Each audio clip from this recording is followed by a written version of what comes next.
it's just around the corner.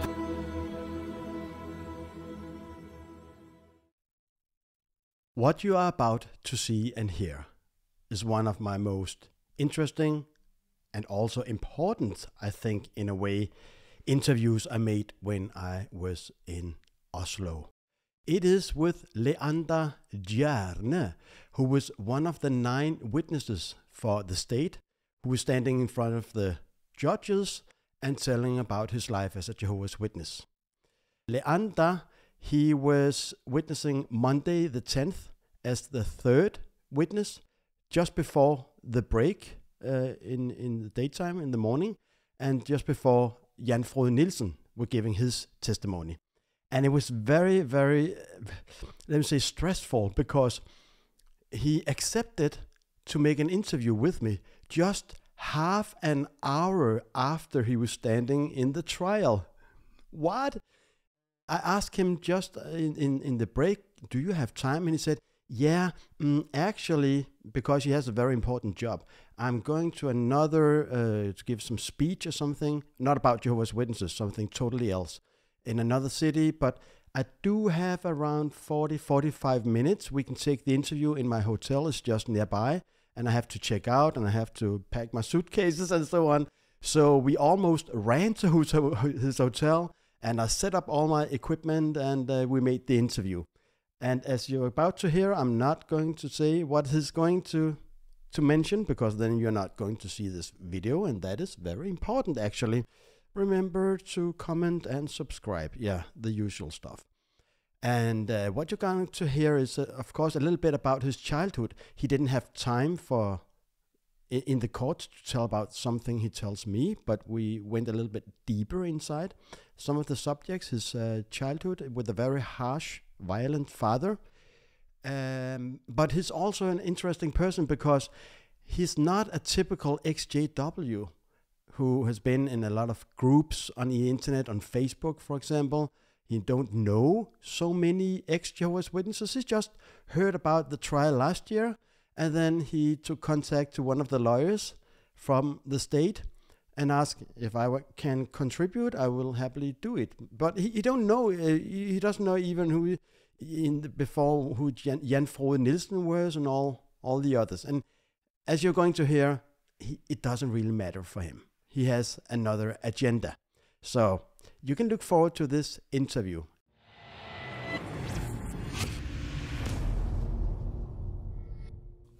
Welcome to podcasten Udstødt, and that means in English, the podcast, Disfellowship podcast, the Danish podcast, but now exclusively in English. Even though I am now speaking with Leander, and your last name I cannot pronounce. Gjørne. D for David, J for Jacob, as you Christian surnames. Gjørne. Can you sit a little closer? Sure. Just so, yeah, it's not like so this. close. And as I already told you, that Norwegians and Danes normally can understand each other if we speak. Yeah, at least Norwegians understand Danes, but Danes they say that never. They very often go over to English, because I get ikke mere af det norske sprog. The norske sprog. And I know that Norwegians love to make fun of the Danish sprog, the Danish language, because Danish is not a language, it's a throat disease, right? Yeah, one can say that. Vi forstår ikke hinanden. Yeah, but in Norwegian, we think it's funny that you end up on a peak every time. Yeah, I read a report about that. As Danish is one of the hardest languages to learn, actually, for foreigners. You need to be very intelligent to learn Danish. That's true. Let's keep it in that. Okay, Leander Gjørne. Yes. Only half an hour ago, you were in the courthouse giving testimony. Yes. You just came out, and you had already time for me to make an interview in your hotel. Thank you very much. And let me also say, on behalf of all ex-JWs, thank you very much for giving your testimony. Yeah. I really mean it. And that you asked me on the way to your hotel, why are people coming from so many parts of the world? You couldn't understand it. No. So you don't know how important it is that you've been standing forward, and others too. No, I guess I don't really, because I don't have any contact with any ex or disfellowshipped or ex Jehovah's Witnesses. I'm very sort of just carved out my own path, so to speak. Yeah. I never had a need to, or I never felt the need to come forward and complain or criticize. No, to come forward that's fine, but you know, you need a platform to come forward, and what sort of platform could that be? So this would be. Yeah. The reason why I'm here today at the courthouse is also because I sent an email to Statsforvalteren, which is called in during the previous. The trial last year. Yeah, the previous trial. So then I contacted the lawyers, actually, saying that if they need a witness, they can contact me if the case goes further to lagmannsretten. That is interesting, Leander, because most of the people who are here and also giving testimony, they know each other from what you call the Hjälpekillen. Yeah, I'm not. It's a group on the internet and helping each other. Yeah. But you never felt the need of being a group of HJWs, just living your own life? Yeah, I will try to be honest replying. Sometimes I feel that it's interesting to meet ex-Jehovah's Witnesses. Sometimes I feel it's sort of depressing because I have taken a really hardcore stance towards the organization or the sect, which I prefer to call it, and I sort of really hate it, and it destroyed my life, my family, and it's keep on destroying. So what I sometimes felt meeting sort of ex-Jehovah's Witnesses is that they are fragile and they are in need and in longing for a new community, sort of, to find, and that's totally understandable. But where I come from, I think I come from a much more sort of. Sometimes I've had intellectual way of analyzing what Jehovah's Witnesses as an organization is, combined with emotional consequence and the emotional effect it had on me throughout my adolescence and also childhood. And that's why I never felt so much that I could contribute into Hjälpekilden or something like that. I totally understand you. I was on the same path as you for 20 years. I did not have anything to do with XJW community. Not only because I don't say I would say it was depressing, but in that beginning of my way out of Jehovah's Witnesses, there were a lot of, for me at that time, very hateful person. They were criticizing, they were mad at Watchtower, and I was not there yet. So yeah, I can understand. I was very sensitive about, don't speak bad about my own friends. Yeah, so that's a different way to probably have it. It is. But for me, it's just... well, I met some people I grew up with, which are sort of, I guess you could call it, I don't know in English, the terminology in English, but it's like silent witnesses. We would call it in Norwegian. It's just like witnesses that has not been disfellowshipped, or they have not either, I don't know the English. They faded, just faded. Yeah, like in my case, I wrote a letter saying that I hereby from this date, I am also, how to say, discommunicate myself, from the organization. Yeah. Because I wanted just to be really go forward to say that this is it. Yeah. Because I couldn't continue living a life of being this sort of just faded Jehovah's Witnesses and always, being perceived as not persona non grata, but perceived as a lazy, not... the typical things they mark you with after you leave. It's not the organization's fault, it's your fault. We all know it, we all been there. Okay, Leander. Yeah. How long time were you in the trial? Were you half an hour or maybe? Yeah, 40 minutes maybe. 40 minutes. Yeah. And before you was Oracle, and then you have, of course, Jan Frode Nielsen, a lot of people giving testimonies today. Yes. But your approach were that you answered the questions and a little bit more. Yeah, okay. And I like that. Yeah. And I was writing down here some of the... You were born in JW. Everybody in the family was JW. Only your grandfather was the only one. On my mother's side. Yeah. And the Rysdal, the prosecutor, he asked about that. Mm-hmm. Yeah, but he said, but did you have contact? Yeah. Yeah, he was Witnesses. trying to find a sort of little hole. Yeah, where he could was. dig. He was. But we didn't have much contact. Unfortunately, was my reply, of course. And another thing that Rysdal also tried to dig in, he asked the same thing to Rakel before you, but it was something about, but you managed to establish a new network. Yeah. It's like, is there a problem with you just change your old network with a new one? Yeah. No, well, I think. The lawyer, the question from that lawyer was sort of weak because what could he ask me really? You know, that would make sense. But to establish a network that has, I've been fortunate. But I'm also sort of a social being, I think. And let's say if I was more introvert and maybe. It just basically, if I didn't have a sense of humor and if I was an introvert, I think it would have been much more problematic actually. Yeah. You know, because I was only 17 years old. You know, moving to Oslo. And also, I think Rakel answered something like that.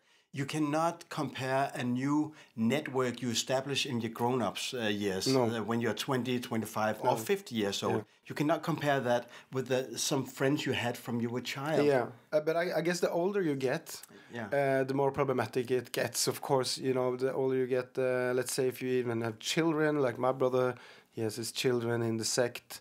He has a boy 18, 19 years old, I reckon, and a girl 16, 17 years old. So, you know, just... And you never met them, as you said, in the court? No, I think I met them... Last time I saw them, I think they were like 4 years old, or 3 or 4 years old. But now, as you probably know, they change a little bit the rules. Now they encourage family members to take contact. That's not true, because I've read the articles in the jw.org, and it's just the same, because it continues with the same of... about your consciousness, you know.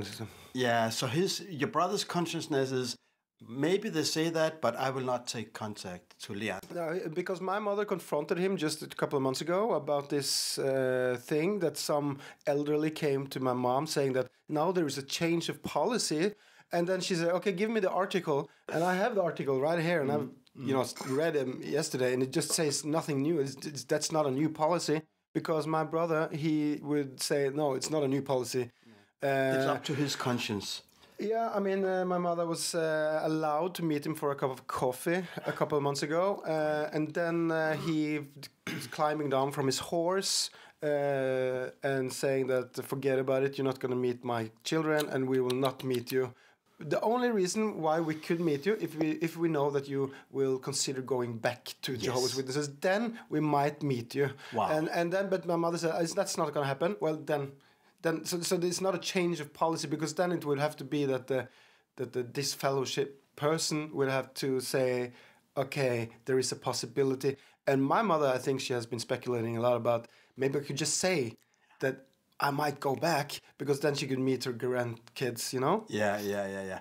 Oh, it's so bad you didn't have the opportunity to tell the judges that little story. But there were a lot of other things you said. There were so many things we could have said, so I don't... But you had 40 minutes, I think. You said something about, I liked your description of a typical week as a child in Jehovah's Witnesses. Yes. You were very detailed. It's not like, we had a couple of meetings, and then you were very specific. How was a normal week for you as a Jehovah's Witness? Can you repeat that in English? Yeah, it's a week filled with activities, you could say, or one could also say filled with ideology and indoctrination. So, which is more accurate. So Monday we had what's called familiemøter, so family meeting, which was introduced in probably in the mid-80s, because I remember when it was introduced, so maybe in the late 80s, maybe 88 or something like this, that every family should meet once a week to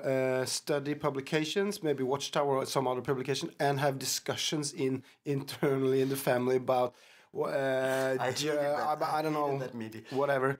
And 2 hours every Monday from 6 to 8 we had. And then, of course, it's Tuesday. It's in lack of English terminology, theocratic school, and all the speeches and that. There's 2.5 hours on Tuesday evening. Wednesday, it was missionary work, of course, with the frammøte, the pre-meeting. And Thursday, it was what's called bokstudie in Norwegian. It's like a...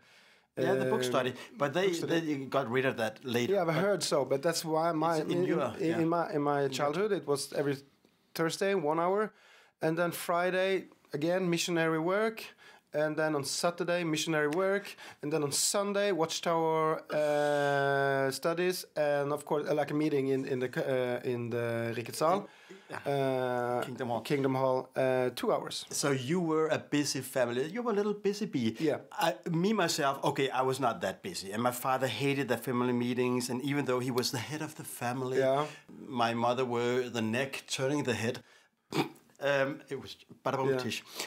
But we were not that spiritual in that way. But your father was an elder, and it sounded like he was a harsh man. Yeah, but he was very strict and very...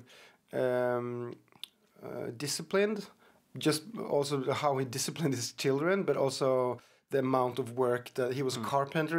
Just think about his days also. Being even though if he was very strict and violent, he was also like we were like 4 kids, and one of my brothers was seriously ill, multi-handicapped, and needed help his whole life. 24/7, and it's just like a lot of work going to work as a carpenter and have all these responsibilities, also getting your whole family like this is maybe one of the things that is more sort of everyone remembers when I talk with some ex-members, or at least my sister and my cousin, because she's not a Jehovah's Witness anymore. It's all the stress of going out with my handicapped brother with a shirt and tie, and getting into Kingdom Hall before 6, either Sunday morning at 10, 11, or Sunday evening at 6, and Tuesday, Thursday. It's like it's just insane, So of course it's impossible to sort of wrap your head around it in the way that you could think about something else, And you're totally occupied. Always try to do better, to improve. Yeah. Set a but new my goal. father was very like he put a very high standard on where we should. But he succeeded with his brainwashing on your brother. Sounded like he's a little bit the same. I don't know your brother. Okay, I take that back. Your multi-handicapped sibling, also in the service? Of course. So it was just horrendous. And I remember, we had the special car with an elevator. It's a handicapped sort of elevator to get him into the car. It's all just this whole procedure of... and he was highly epileptic, and he was, in the meeting. And that's also I brought up here, how the other members of the congregation... treated us like they never asked us anything. There was no love or support concerning my brother's condition, for example. He was very ill. He was in and out of hospital. In the magazines and the broadcasting and in the videos, everything saturation, a lot of colors. We are one big family. We are happy, everybody. And then when you talk with actually people who needed help, who had some siblings like you, handicapped or elderly, they don't get any help from the loving international family. So this was one of the reasons why I also started to, consider leaving. Mm-hmm. So it had an absolute effect on me that there was a lack of... Of love. Love you could say, but just like normal decency, Yeah. It's so interesting because I had a lot of... Because that's what we call it in the normal world, because it's normal decency. We also use words like folkeskikk in Norwegian. Yeah. What would you say that would be in Danish? How to behave, we behave as a proper person. When my mother died, and my father was also handicapped. He was lame in the legs, whatever. Nobody came to help him with the making food. But our neighbor, our worldly neighbor, she was very nice. She came, she made food. She was a decent person. Yes. It's not like I'm sitting here being, mad, but it says something about Jehovah's Witnesses that they say they are one big loving family, but according to a lot of ex-members, they have not experienced it. Okay, one more question. Yeah. Your handicapped sibling was in the service. Yeah. How did people react on this person in a wheelchair sitting with... Well, it's a bit difficult to... I don't know really, but what I remember of it is that he was just not there. and our sort of my mom's and also me as a brother and my sister and my elderly brother, but also I guess my father, the struggle that we went through. It was not talked about, and as I said also in the court, this was one of the reasons why I started to doubt, because there was no affection, there was no love, there was no brotherhood, there was no decency. And I was only 16 when I realized that, because I remember my brother was really ill and he was being hospitalized in Haukeland in Bergen, being on how do you say it? Who was treated there? He was in an artificial breathing machine, and he was really sick, and lung machine. Lung machine, respiratory breathing machine. I don't, in lack of the English word again, but you see that then I realized that there is something wrong. Yeah, there. but that was not. It was just a side question. We don't need to talk more about. It's just that I have noticed on the present JW Facebook groups, there are a lot. I follow them just to get a laugh sometimes. Of course. But there are more and more pictures of very handicapped people sitting there beside a JW stand, and they are selling, and they are so miserable, and it's. I feel very sorry for them. But do you think it's on purpose that they are encouraged because it's let me have this magazine because it's so. There are so many pictures of handicapped persons on those sites. Is it advertising for JW? Is it? I didn't know that. There are, what and how do people see that? It's like this must really be God's organization. They have this spastic person sitting there. Let me have one. I'm not making joke of it. It's not like that. There are so many pictures. Incorrect. Okay, whatever. Yeah, I didn't know about that. 16 years old. Yeah. I wrote that. There was something, if you don't want to talk about it, it's okay.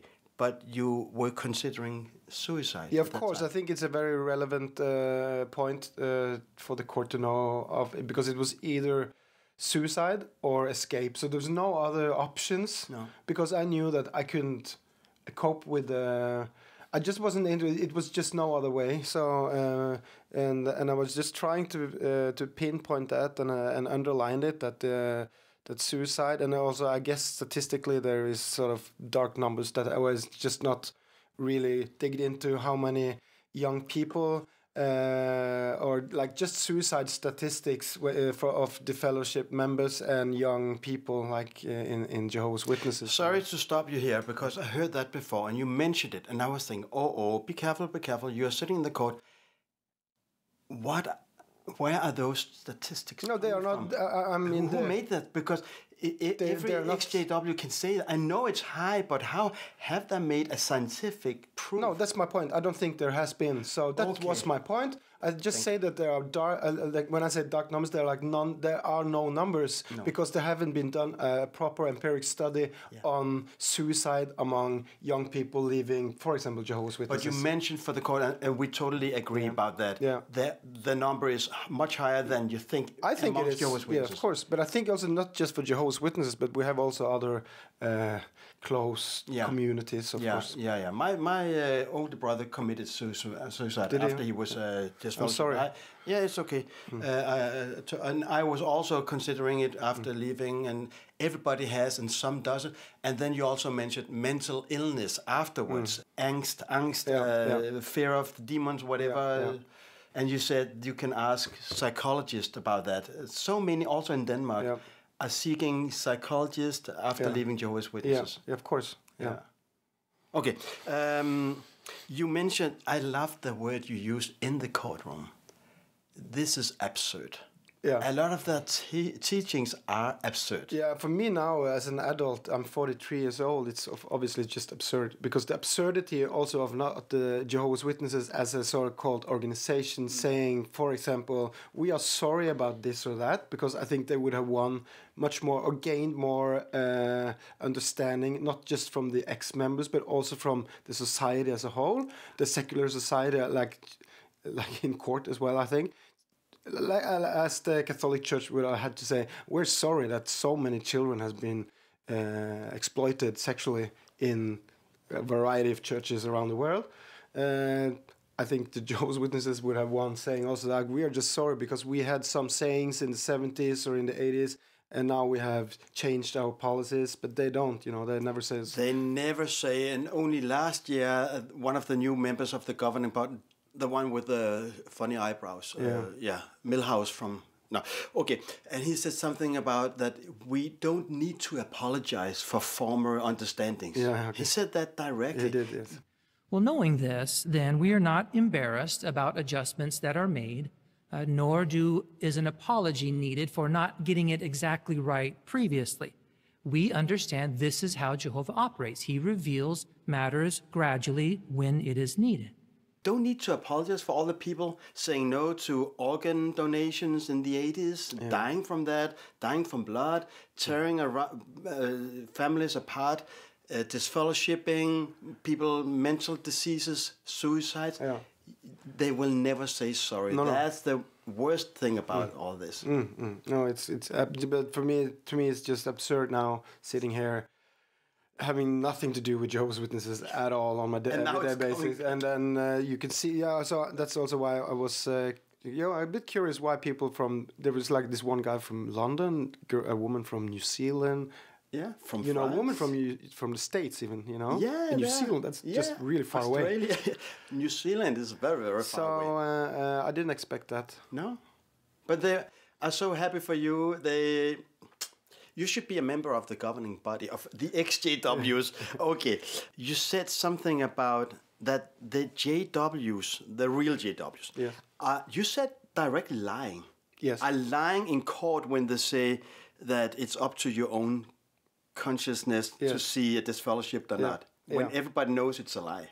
Yeah, because Jehovah's Witnesses don't necessarily has to be honest to a secular court. Every Jehovah's Witnesses know that they are not supposed to say anything that could harm the organization, and the law of Jehovah God is above man, right? So, also this prosecutor Rysdal, he had a question about. Do you say it's Jehovah's Witnesses' fault that there were these mental issues when you were 16 years old? He was trying to pull it away. You cannot blame Jehovah's Witnesses for everything. Yeah, he was trying to put forward the fact that my father was strict, maybe violent, so forth. And then I said, well, it's impossible. That's just a hypothesis there. Whether if we were not Jehovah's Witnesses, would my father be an asshole, sort of? Would he be a strict guy and would he be violent? We would never know. But the fact that we were Jehovah's Witnesses obviously legitimated his behavior much more, because it was very common for the children, at least when I grew up, to get beatings and so forth as a part of the upbringing. And I think the lawyer tried to say that it wasn't Jehovah's Witnesses doing it; it was your father. He was and of course that's right. But on the other hand, it was encouraged for fathers to beat their kids. It was, and they were all beaten in my congregation when I grew up. Except what you mentioned. Except one Danish. There were a lot of Danes, right? Because it was the Danes that started the congregation in Odda. And there was one very nice couple, and they had 3 children, and they never beat their kids, and they were looked down upon actually for not beating their kids. Wow! So in that case, just very few stories there are about Norwegians speaking positive about the Danes. So this is a good story. I love that. The Danes did not spank the children, but there were other Danes in the congregation that did. Oh, okay. So, damn it, Alexis. Yeah. Okay. Would you consider your father today? Yeah, you have to leave. I know. No, it's fine. But it's do you consider him as being a narcissist? Yeah, but I mean, I wouldn't be able to. You're not a doctor. No. I'm not a doctor. But what you read about narcissism? No, I mean that he would have a narcissistic personality disorder. That would be, I would say, that would be quite accurate. And that, if I should diagnose him. And then I mentioned this often in my podcast that the Watchtower is a narcissistic organization. Yeah. The 11 men sitting on the governing body are narcissists. Everybody who is considered as one of the 144,000 is a narcissist. I really mean it. So when the anointed are called to heaven, one of the first assignments is to fight. Yeah. Now that's interesting. But in heaven, we will be mighty, immoral spirit creatures, fighting alongside our warrior king, Jesus Christ.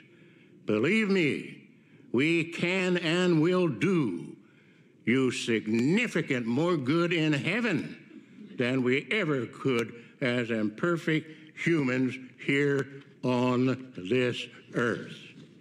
And they are gaslighting people to every time it's your fault. They can hit you, you can spank you, and that's what when you told the judges, the 3 judges about your childhood.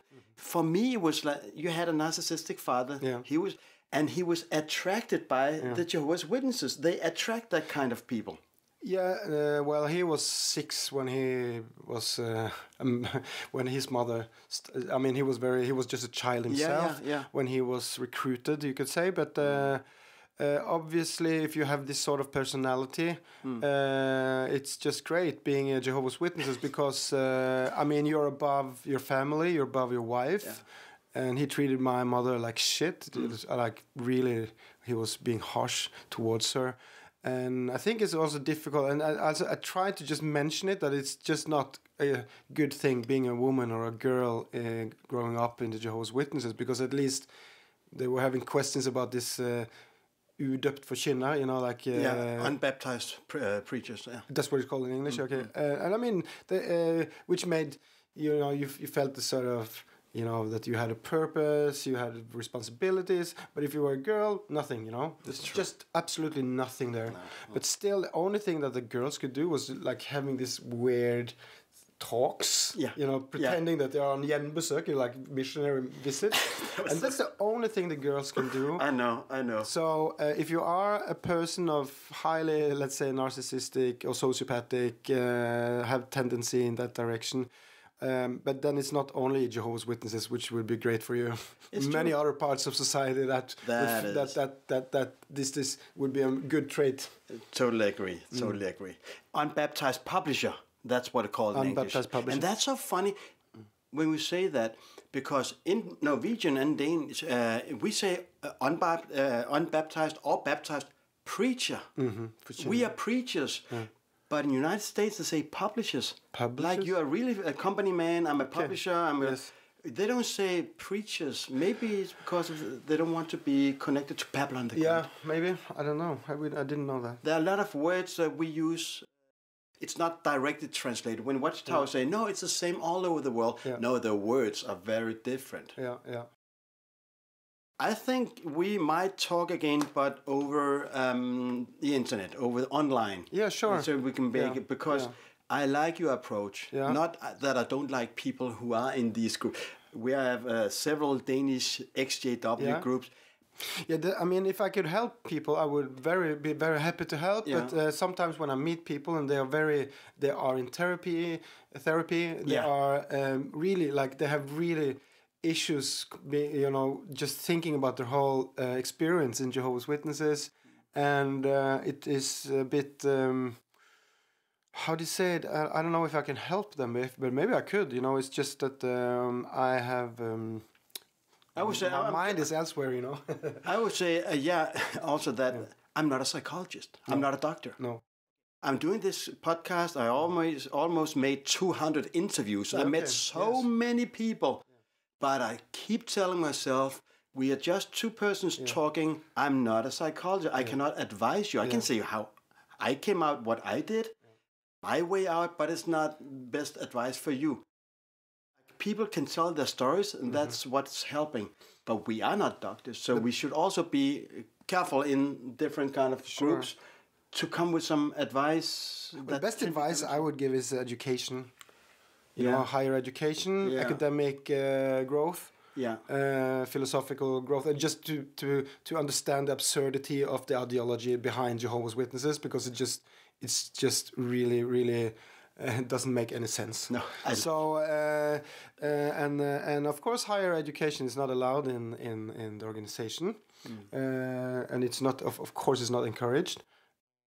And why is it not encouraged? Because you could not study philosophy as a Jehovah's Witnesses. But obviously. why can you not because do then that? you would leave the sect. It would make you think. Yeah. So you cannot think. And criticize. But I would say that my education and also my interest in reading and just having an academical sort of approach to the learnings of Jehovah's Witnesses makes them very small and makes it's just the absurdity of it. It's just so we end up by saying that they dehumanize the disfellowshipped people, but they also dehumanize everyone else in the world. So Jehovah's Witnesses per se is an organization with very lonely people. And it just goes on, and now it's in my family. It's 70 years, with this generation after generation after generation, and the when will it end? Well, at the end of the world, and obviously maybe it will be the beginning of the end if it again Norway is saying no, it's okay. You're not going to be an approved organization. Yeah, I wonder about that because when I grew up, it was very much about the end of days. Obviously, when Jehovah's Witnesses are being really persecuted. Yeah. And this is what's happened now. So I guess there's a prophecy now. We are helping their... No, I disagree, Leander. This is especially not in Norway what is happening. And the judge last year, he said several times to the Watchtower representative, he said, I need you to understand, if we say we do not, we keep up the states and we go this way, you are not being approved as a religion here in Norway. Yes. It has nothing to do with persecution. No. He said that directly. Yes. You are free to go to meetings. You are free to go in the service. You can stand everywhere. It's all about economy, It's all about money. And that is the only thing. We cannot, a democracy, living here in modern country, we cannot say we approve you when we know what's going on. That's the only thing. But what is your thoughts on that? Because I wondered about, I really wonder about it. Why do Jehovah's Witnesses go forward with this case? Because, they lost several million Norwegian kroners. Because I think every member is worth 2,000 kroners or something like that. And there are like 12,000 members in Norway. Okay, but still they have a lot of money because every member has to give at least a tenth, That's how it works. Is that in Norway, Jehovah's Witnesses, a tenth? Because people ask, is it like the Mormons? No, it's not. The Mormons have to give tenth. Yeah. But is it approximately, you think? I think it was like that. I had a job as they give it after they're conscious. Yeah. To back to that, So, but I guess that it would be more like the 10th, or I don't know. It's the point is that it seems a sort of maybe it's a bit of it's a greedy attitude, that they are going after the money, because I think, but I don't know. I don't know how the economy is in the organization now because I think nobody knows. It's not so good, I guess. There's been a lot of things happening in the States concerning sexual abuse and so forth. Yeah. But they had real estate like beyond. Yeah. And selling also in Norway, in Sweden, Denmark, so many kingdom halls. And no one knows. And of course the witnesses don't know. So who knows? And I also mentioned that because I wanted to draw a parallel between a totalitarian state and growing up in the Jehovah's Witnesses. You said that it's just regime. You said it was but like it's just a regime. the same. It's like it's a constant propaganda. It's a day on ideology. You are being exposed to the ideology, and it's also control over the economy. And you won't know what happens with the economy within the organization. Sure. You just give money, right? Yeah. But nobody knows. We leave it in Jehovah's hands, and who are your? But of course, someone knows. Leading by the governing body, and so. But that was the very big question, and I hope that the judges will ask that to Rysdal or some of the other lawyers. You are teaching almost 9 million Jehovah's Witnesses again and again and again not to be a part of the world, not to have worldly friends, not to vote, and so on. Why are you suddenly interested in the world's acceptance in Norway? So you shouldn't be a part of that. Yeah, they should just be satisfied, really. I hope they are. Because it would just sort of exemplify the truth that they, coin that they have, It is. So, but still they are going for this. And I think they would take it to High Court, I guess, if they lose. The High Court, what I heard recently is that the High Court can say, no, it's not going further. Yeah, let's hope for that. It cannot go further than this. Okay. unless they have very good arguments. But if they dismiss it or say, okay, we cannot go to High Court, they will go to Hague. Yeah. To the human rights. The human rights. And that would be perfect because that would have an influence on all of Europe. That will make it more visible, I guess. And maybe you would be called as a witness. I would do that, of course. And I will sit in the first row to hear you. For me, it's what you say in Norwegian. It's samfunnsoppdrag. So it's a societal sort of mission for me. That's why I did this today in court. Yeah. You're doing it for others. It's not like the Watchtower will consider you as an evil person. You want to have a revenge. You are evil. Satan is using you. Yes, just as much, not so much helping. I didn't think so much about helping ex-Jehovah's Witnesses. It's more about enlightening the general society about what's actually happening within Jehovah's Witnesses. Because, as I told you, I work as a teacher, and I work with children that I have, a variety of challenges in school. So and I've been working with the children of Jehovah's Witnesses. You have? Yeah.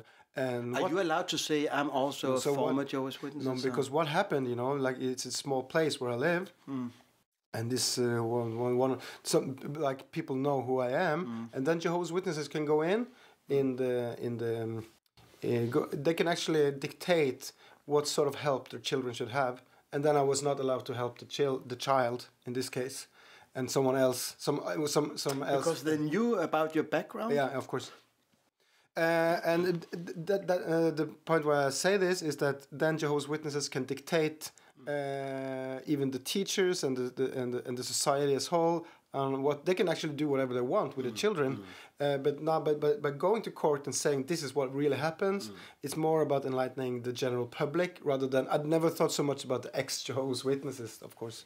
I just want people to know that the children I don't care so much about the adults, really. I just think about the children in Jehovah's Witnesses and what they go through and how their life is going to be just ruined, Like, for example, my brother's children. Yeah. They're like 18, 16 now. They're just... So that's my main... that's my main They goal. know you are out there. Might be one day they take contact to you. You never know. You never know. But still, they have had their whole childhood just taken away from them.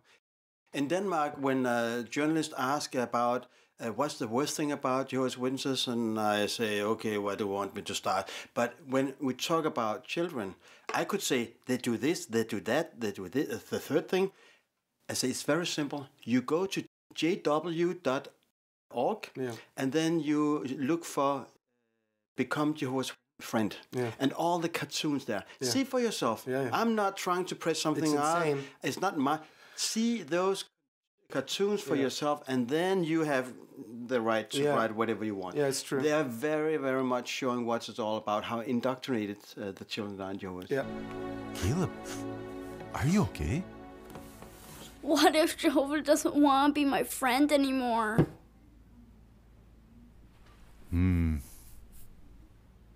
Jehovah wants to be your friend.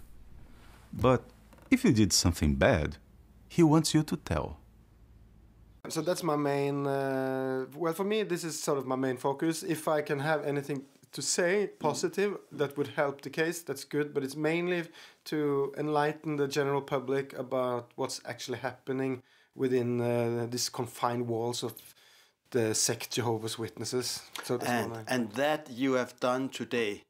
And again, even though you say it's not to help us ex-JWs, what? I never thought so much about it. No. But again, I would say, lastly, thank you very much for standing forward. It's appreciated, not only in Norway and Denmark, but all over the world. Yeah, thank you. Thank you for asking me to talk on the podcast. Yeah. Maybe talk to you later. Yeah. Good.